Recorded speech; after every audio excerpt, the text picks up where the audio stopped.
designed and engineered by our company, by Dom.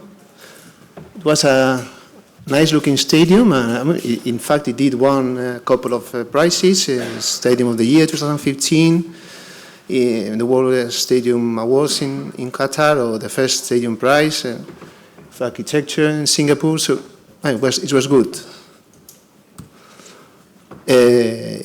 It was, you see, it was originally covered with say, standard cantilevered roof. This cantilevered roof was, you can see, it was theoretically covering all the seat stands, but sorry, I can't see too well. But Bilbao is quite rainy, and the stadium was longitudinally oriented to the northwest, and in Bilbao it rains consistently with the northern winds. This is some CFD studies we did and some wind-driven rain and analysis. And what in the end happened is that well, people were not too comfortable, and they did get wet in the stadium. So we had this, I'd say, spectator comfort situation. So, I mean, this was the original stadium. This is the one at the bottom left-hand corner. This is a similar stadium up there. That's the Allianz Arena in Munich. Of course, to completely solve the problem, we could go to a fully covered retractable roof, but this was not too sensible in a stadium which has just been inaugurated, and also in football, or at least in Bilbao, they wanted to have this rain on the football players, but of course, spectators they don't want the rain on themselves. So it was it's a bit tricky. So we decided to explore a new intermediate situation. So this a kind of a partial roof extension. So what we do, of course, we continue doing some CFD and wind-driven rain studies. We did some correlation of this with field anemometers, correlating with wet patterns measured with real wet patterns in the stadium. And then we simulated this extension. Again, we did some CFD analysis. We also did some comparative wind tunnel analysis. I think we didn't want to make it wrong.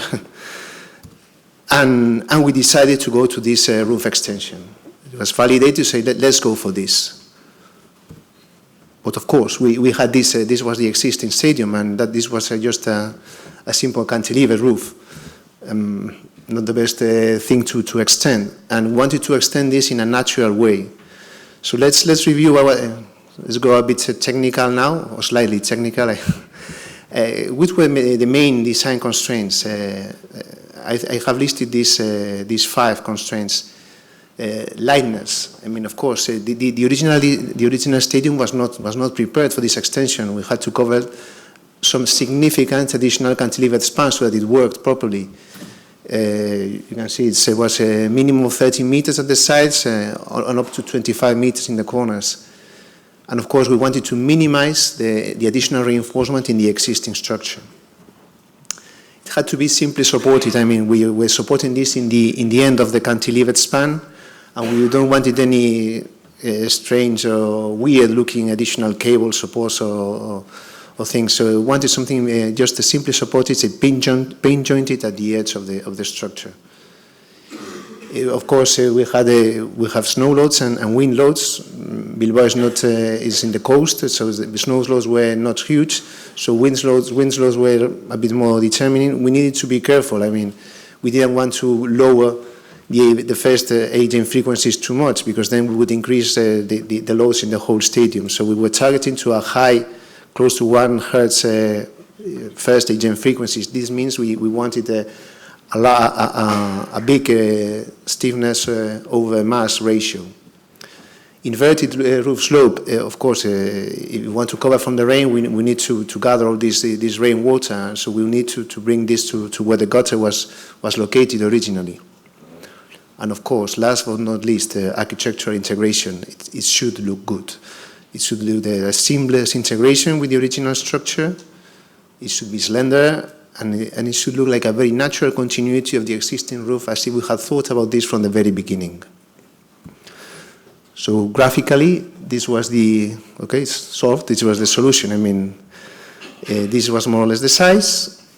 We needed this inverted slope you see there, something simply supported, and something that needs to be, say, light and with a high stiffness over mass ratio.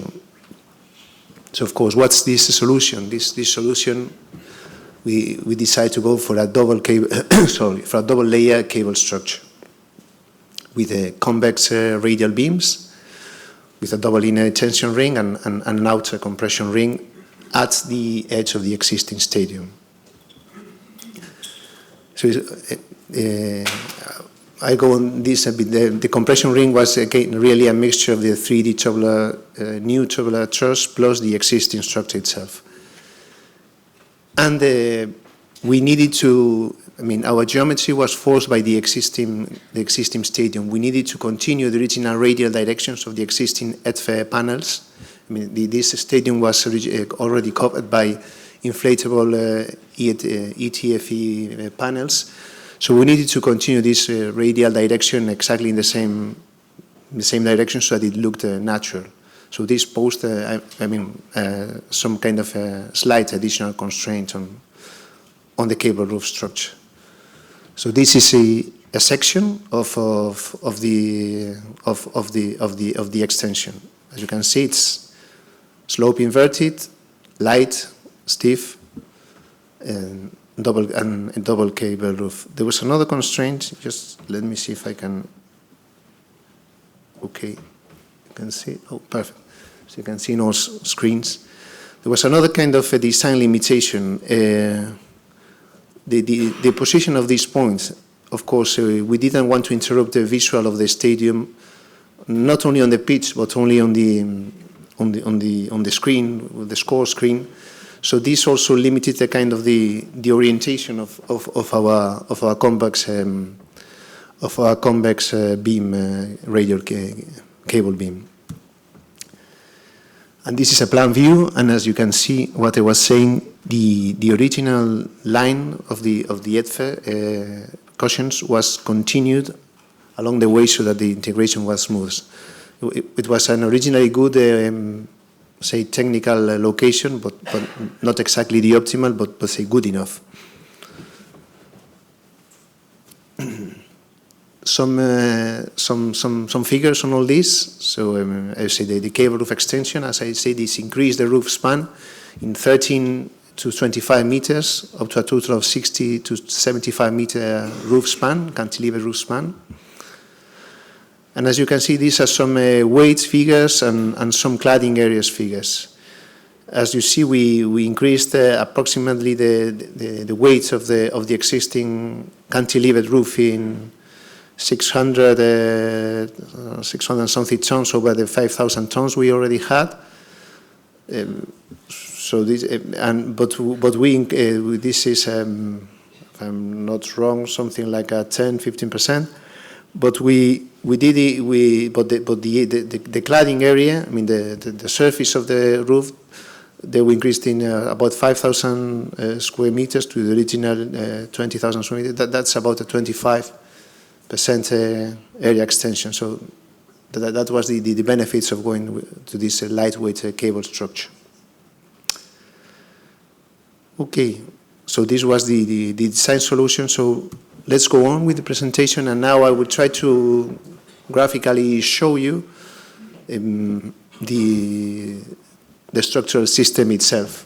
I try to make this presentation very graphical because, okay, so it's not so too technical or too boring. This is a longitudinal section, so you can see over here the existing stadium, the edge, and this is what was added to the roof. But let's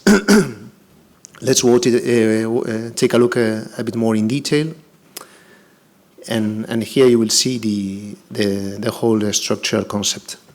So first of all, you can see what we call the compression ring along the border of the cable roof extension, and this is attached to the existing structure through there was an existing edge beam, but you can see here in orange some structural reinforcement of there was some added structural reinforcement, not directly shown here, but what you can see is the key structural reinforcement of the existing structure, and this kind of as uniform as possible transition of the loads to the existing structure.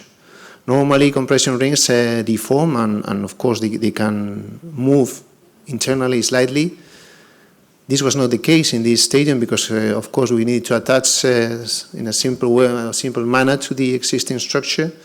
So at this, we needed to be careful that this load was distributed uniformly and naturally and hyperstatically to the existing structure and transfer it as smoothly as possible. Then here in green, you can see the conventional cable structure itself, with the upper radial cables, the lower radial cables, and the double ring tension ring with the lower tension ring and the upper tension ring with some diagonals for better uniformity of the formations. And on top of that, we of course had to continue with the same ETFE cladding structure for a natural continuity. So these red purlins you see here with some stand-up posts attached to the upper radial cable is what configured the whole upper cladding support structure at the top. Another section where you can see the extension, and maybe here a bit with a closer look, the same extension a bit better. This maybe interesting to mention at this stage. I will show you this better with the ETFE cushion up here. So you can see this kind of not purely rectangular. These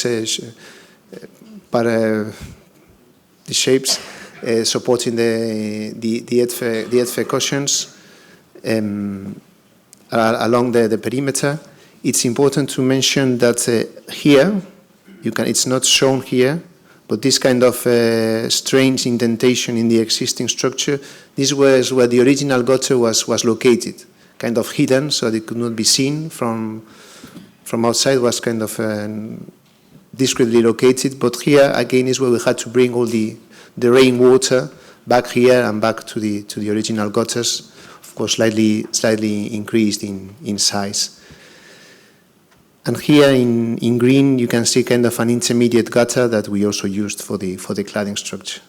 The detailing of all this cladding is also, of course, important to make sure that everything is naturally integrated, and of course, at the end of the day, it works properly. This is another view where you can better see the inner tension ring.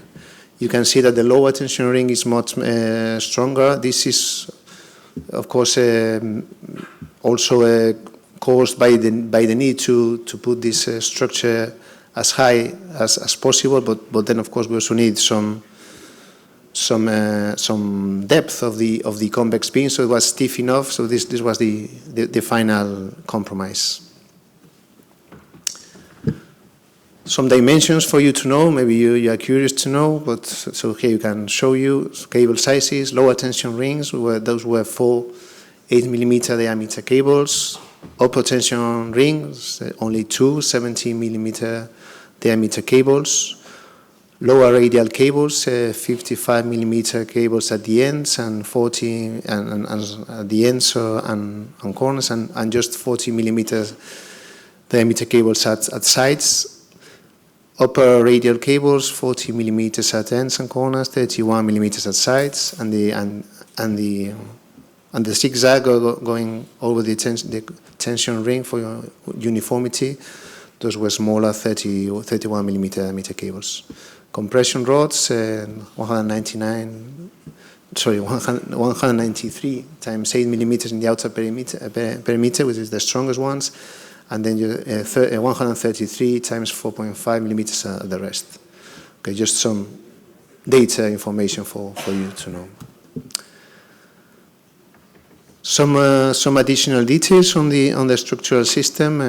Those are the lower radial cables, simple,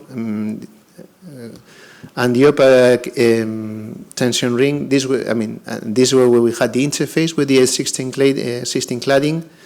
We tried to make this as simple as possible because, of course, due to the very tight time schedule, we wanted to finalize the engineering and fabrication of all the cable structure and then in parallel finalize the detailing of the cladding structure. So we went to a very simple interface connection here so that it can slightly detach, separate the two design processes and detach the fabrication process, but try to parallelize this as much as possible. Some lower detailing, which again quite conventional, and again the upper detailing in an intermediate solution, where of course we have a convex, the need of a convex shape of the upper radial cable, but the cladding is straight. So this is the difference in height in the two stand-ups and in the roof. Okay, so now again I will show you just a very quick video again of the structure so that I can make the presentation a bit more easygoing. These are the reinforcements you can see in orange I mentioned before. This is the size of the extension. There's a plan view of the extension. So you see it's a considerable extension to the existing roof. Some longitudinal section to the roof. You can see there the size. And this is the detailing. See some detail of the connection. I'll go into a bit more depth on that later with some photographs. And just a view of the again of all the cable structures, the upper stands and the connection with the upper cladding. You can see the transition between the existing ETFE panels and the new ETFE panels were such that every two original sets of ETFE panels were transformed into one longitudinal ETFE panel, because we're going to the inner and they're going narrower and narrower. So there's some slight transition. And to give you a flavor of the size, this is the size of a person. So it's it's a considerable extension on an existing roof. Okay, so now let's go for some calculation ideas. This is just a quick overview on our strategy to do our calculations and say analytical verification of this extension. So these were all the models we needed, and I tried to go over the strategy and hierarchy of all these models. So we had a local model, a global model, an extending global model, some detailed models, some wind tunnel dynamic model, and some specific models for the cable erection and process and tensioning phase. But let's go one by one and try to go over them. So this was the very basic local model, that's how we call it, which is just modeling the extension itself with some approximate boundary conditions at the edge. this was a kind of what was needed for the first iterations and for some intermediate calculations, but of course what we really needed was what we call the global model, where we had the extension itself plus all the original cantilevered, the original model of the existing cantilever structures of the stadium. This is what we call the global model. And apart from that, we needed to go a bit further to the extended global model to check what were the portal frames of the existing structure, connection with these portal frames, or check very carefully the need of some local additional reinforcements on the existing stadium. Just some snapshot or view of the detail of the model. There's much more information here. Something very interesting is, in our case, we were erecting all this on an existing structure, so we need to be very careful with all the partial erection load cases. We used some, you can see, some temporary support systems here for the construction phase, and during the whole construction phase till the structure was fully tensioned, and we needed to be very careful because of course, once the whole ring was closed, we wanted to make use of the torsional stiffness of this ring, but not too much use of this compression, say torsional stiffness of this compression ring, so it didn't twist or deform too much or introduce too high loads here, a bit of everything. So we played this. But we did play a bit with these support structures, with these cables, with the load on these cables. During the full process, we did a parallel control of the movements, topographical control of all the process, and played a bit with the tension on these cables, trying to load them, unload them carefully, so that we came to an optimal balance of load share of the whole structure, minimizing the need of temporary reinforcements or additional reinforcements on the whole structure. And of course, we also made some detailed models especially on the attachment situation and some other more, say, detailed connections or detailed components. Input data for all this, of course, wind tunnel. So we did have the original wind tunnel for the stadium, but we had to repeat a new wind tunnel study with the extension. You can see there the model includes the extension, and to check for pressure or uplift loads on the stadium. So let's say it's a conventional boundary layer wind tunnel where we did this analysis, where we obtained the loads, I mean, for pressure or suction.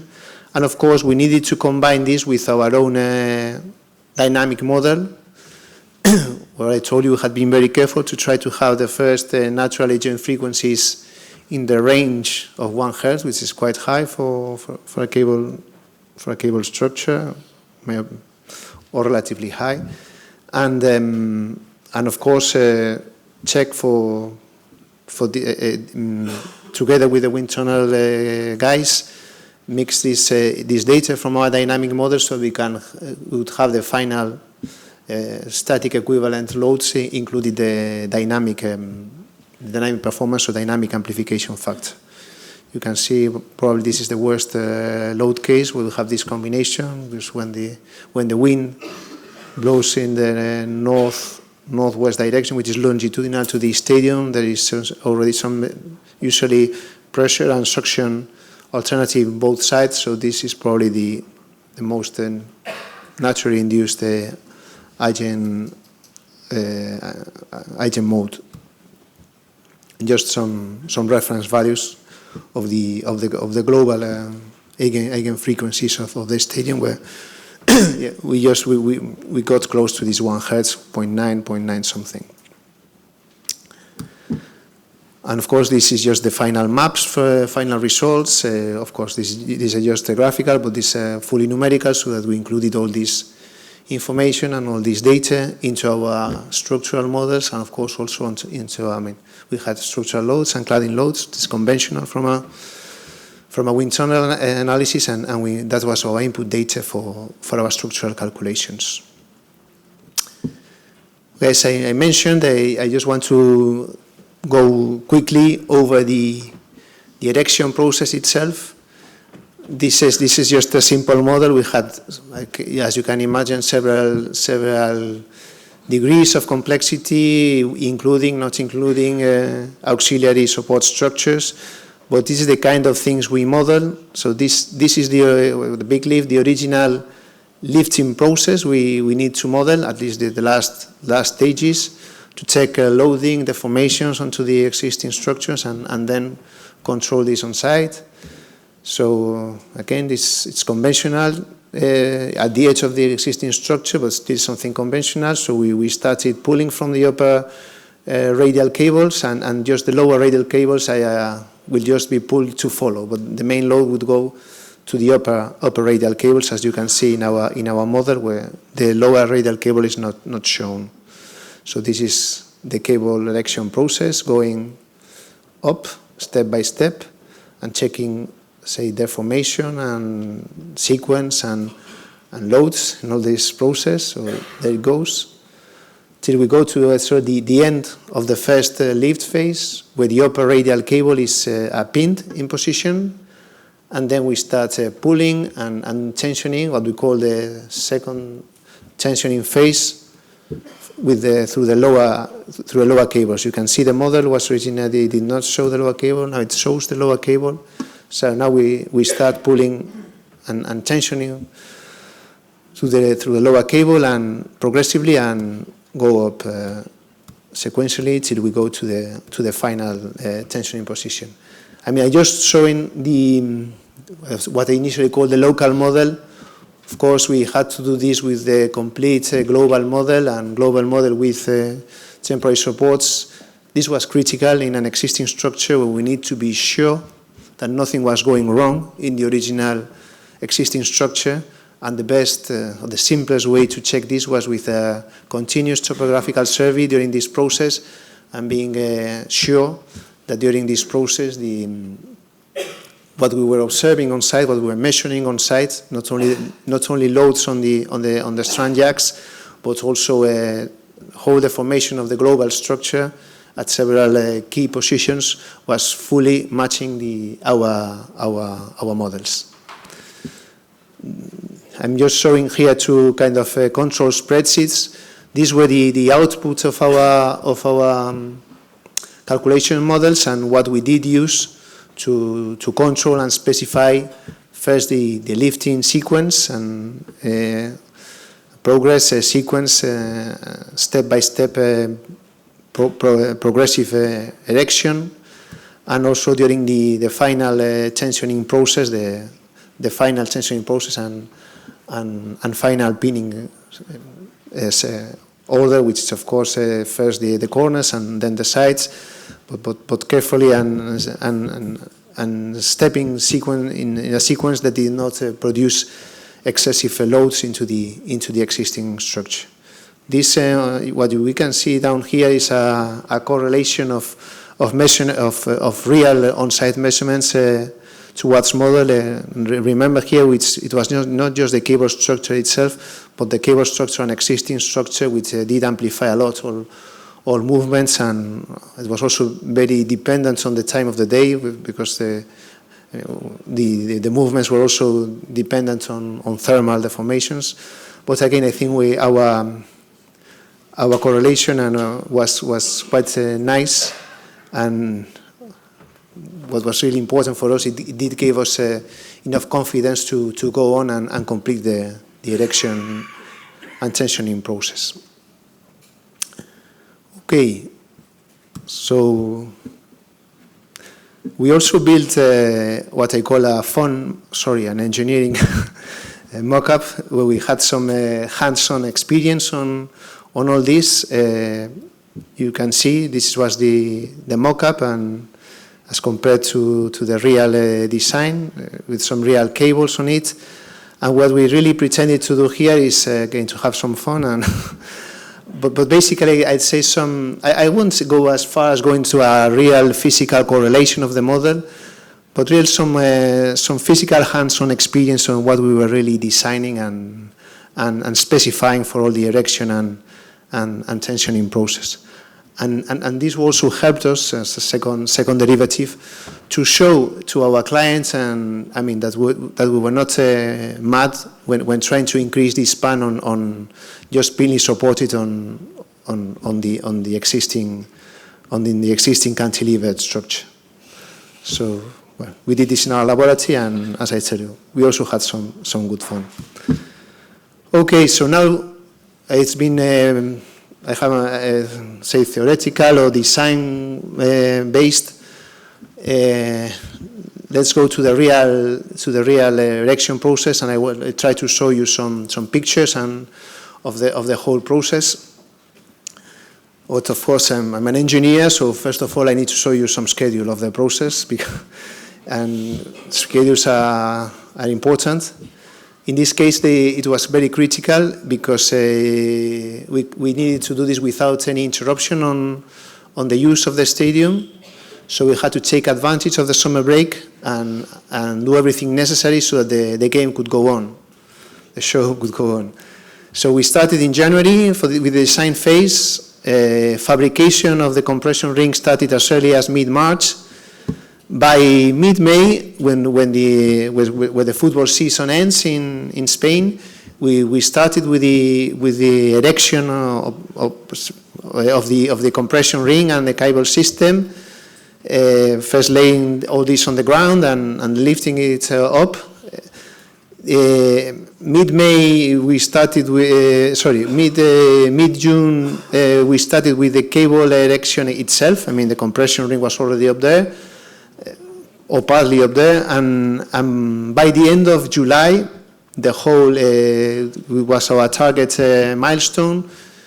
We had all the cable structure above the ground. So once we had this done, I mean the process was not fully finished. But once there was no cables on the ground, we already started in parallel. So, replacing all the football pitch and getting ready for the first match. And finally, we started the games without the full cladding finished, but we had the full cladding finished by mid-end October, and the stadium fully ready by that time. This lower bar shows reinforcements, which was quite tricky, but I won't get too much into that. Okay, so now I will go quickly showing some pictures of the process. This is the on-site ground preparation or pre-assembly of the 22 truss modules pre-assembled on ground. As you can see, there's also some cable already located, so we did things in parallel as much as possible. You can see, main contractor was Invisa, cable fabricator was Pfeiffer. We had a very positive collaboration with both, and I also want to thank them both. So this is when we started lifting by means of several cranes all the modules of the compression ring. Some detailing of how we attached the compression ring. It was a pre-welded connection and then later bolted connection. Here you can see some detailings of the temporary supports also, and of the assembly process of the compression ring. Some better detailing of these temporary supports. I mean, try to make them as simple as possible. In parallel, all the cable system was laid out on the ground and connections pre-assembled. Then we installed all the temporary jacks on the top. And of course, we started lifting. Up it goes. And you can see that the upper strain, we had the upper and lower strain jacks pulling the strands and pulling upwards. Again, this is the control sheet I showed yesterday to control this process and make sure that everything was going according to our reference. Then the final tensioning phase, you can see there the final tensioning phase, and about to pin the lower radial cable down here. Again, our control, and this is our control spreadsheet. And this was the end result. Something what we tried a smooth architectural integration into the existing roof. So this is the existing stadium, and this is the new extension. Try to make it look as something continuous. Some images of the inside, some more images of the inside, and this is a look of the inside where again I also think it looks quite natural. And just to finish my presentation, I would try to show you a nice video, let's see if it works, of the process, and with this I will try to, I will try to, let's see if it works. It's a 5-minute video showing the whole, a summary of the whole process. From the first design process, our fun engineering mock-up,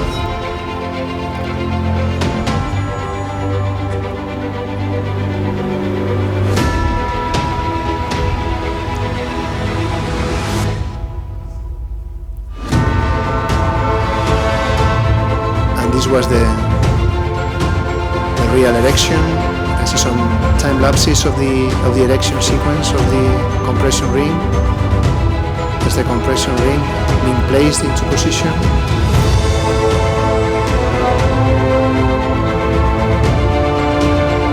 You see the attachment system with some bolts connections, and this is already cable system being prepared in parallel on the ground.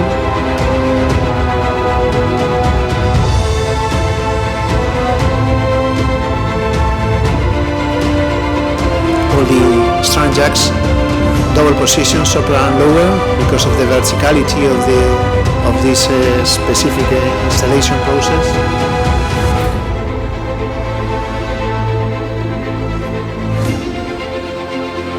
This was a temporary catwalk we installed to check all the interface connections and critical reinforcements on the existing structure.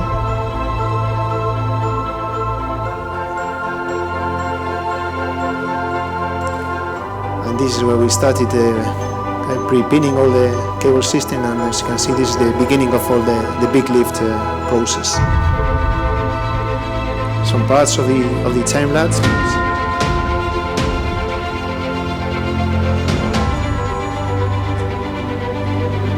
You can see that we're already replacing the football pitch, and we have not finished the erection process.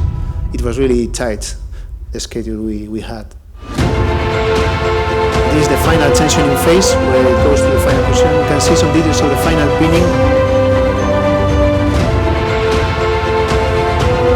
This is basically the end of the tensioning phase.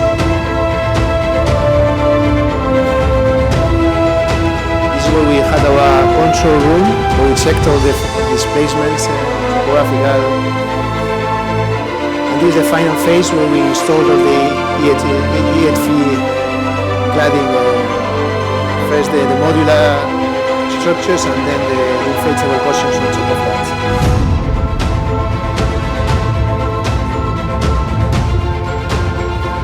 This was summer, but it's the kind of summer we should have in Bilbao.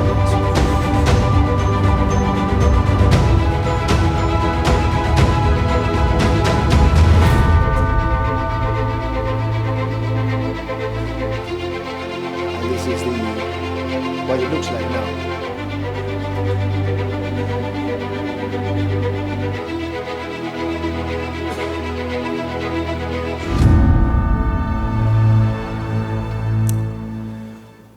Okay, so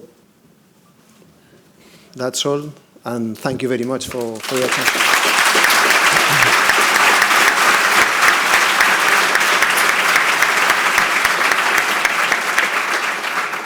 Thank you very much, Dr. Bilbao, for your very interesting presentation. I can tell you something more. San Mames Stadium is called at Spain as the cathedral. So there is something special about this stadium. Of course, Athletic Club de Bilbao is one of the most important historical clubs of football in Spain. Perhaps not so well known as Real Madrid and Barcelona, but still one of the very best Spanish football clubs.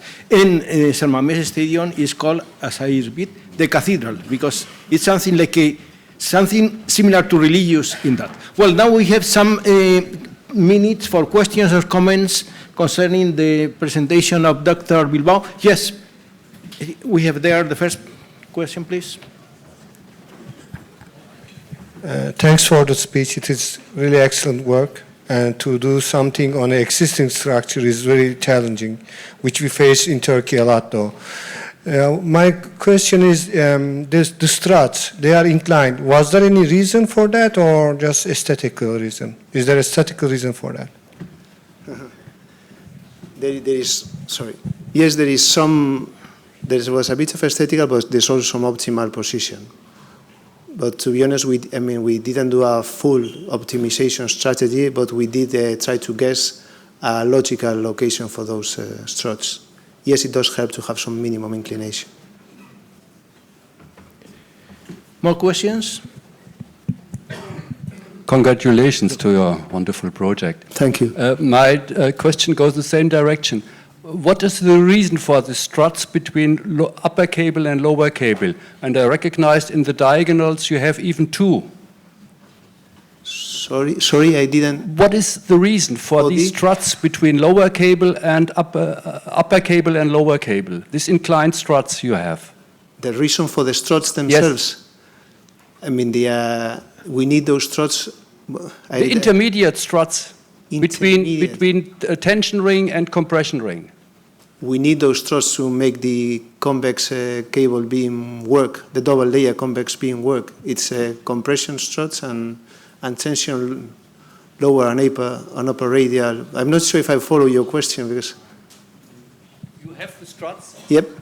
You have one strut separating the upper layer and the lower layer from of the tension ring. Yes. Why I add the additional ones? Okay. In between compression and tension. Yeah. To help.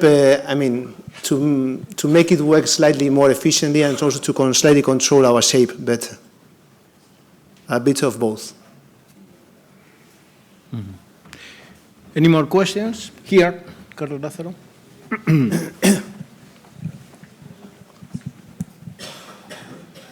So thank you very much, Armando, for the wonderful work.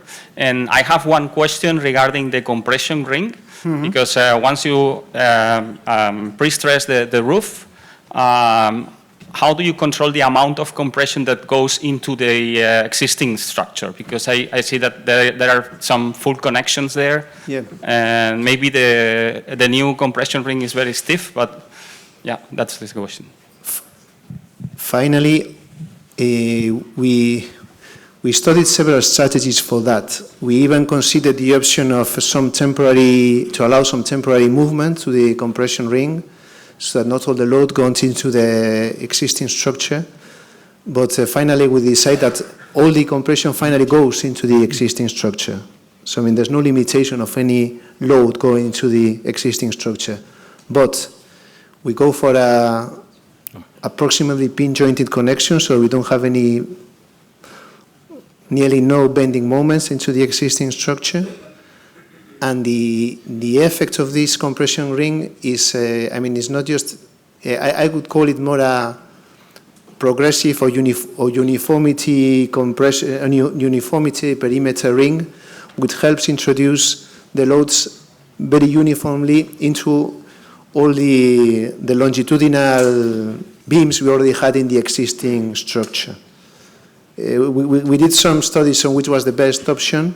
At the end of the day, the weight of this compression ring, as compared to a typical compression ring of a big stadium, of course, it also has less perimeter, but it's 1/3, not directly proportional to the perimeter. It's a way of getting the loads progressively into the existing structure, uniformly and hyperstatically, in case there was some local something, so that there was everything would work as a whole. So that's the philosophy. in general terms. Okay, so thank you very much.